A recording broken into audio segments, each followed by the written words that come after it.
India भी तो 1 लाख 1.5 लाख दिया, पाकिस्तान हो जाए 1 लाख 1.5 लाख दिया, नेपाल हो जाए 1 लाख 1.5 लाख दिया, श्रीलंका हो जाए 1 लाख 1.5 लाख दिया। আমরা কি দোষ করছিলাম? আমরা দোষ করছিলাম এটাই বাংলাদেশ জন্ম নিয়া। কারণ বাংলাদেশের প্রতিটা মানুষের ভিতরে শুধু লোভ, কত তাড়াতাড়ি বড়লোক হওয়া যায় খালি এই চিন্তা ভাবনা।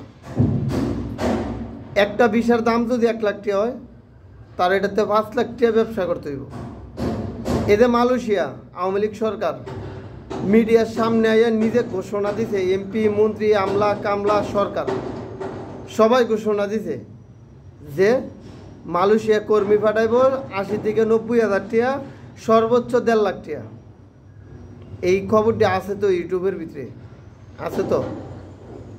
অথচ প্রতিটা মানুষের আইতে 4 থেকে 5 লাখ টাকা খরচ হয়েছে। একজন মানুষ 4 থেকে 5 লাখ টাকা যদি কামলা দিতে লাগে, কামলা দিতে যদি 4 লাখ 5 লাখ টাকা খরচ করে আইতে হয়, তাহলে দেশের জন্য কি করবো? দেশের জন্য কি করব? এই 4 লাখ 5 লাখ টাকা উঠাইতে কতদিন সময় লাগে তারা জানে। যারা প্রবাসে কামলা দিতে হয়, যারা প্রবাসে গাম জড়াইয়া টিয়া ইনকাম করতে হয়, তারা কোনো সময় চুরি সুসামি করে টিয়া কামাই করে না, যাতে কষ্টটা না বুঝে।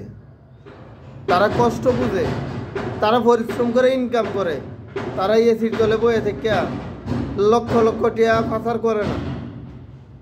তারা মানুষের কষ্ট কি বুঝে?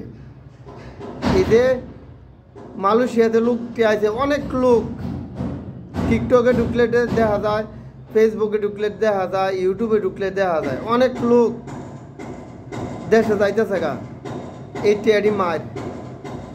অথচ এই সরকার আবার দাবি করে রেমিটেন্স পাঠাও, দেশ উন্নতি করতে হইব, দেশ আগায় নিতে হইব, রেমিটেন্স দরকার। প্রবাসীরা নাকি অনেক বড় ভূমিকা রাখে দেশের জন্য। তাহলে প্রবাসীর জন্য তোমরা কি করলা?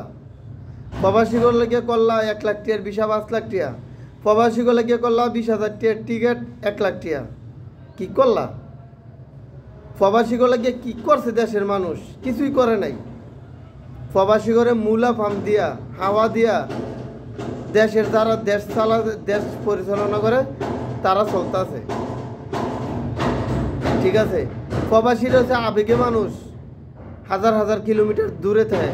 তারা দেশের এমপি মন্ত্রী সরকারের মুখ দিয়ে যদি প্রবাসীকে একটু প্রশংসা শুনে, প্রবাসীরা গর্বে মানে নিজের কি করব এটা মানে ভাষায় প্রকাশ করার মতো না। দেশের মানুষ বুঝে না, দেশের মানুষ বুঝে, দেশের সরকাররা বুঝে, দেশের বড় বড় লাইসেন্সধারী বাটপার এজেন্সিরা বুঝে প্রবাসীকে হচ্ছে কেমনে সর্বোচ্চ হাতায় নেওয়া যায়।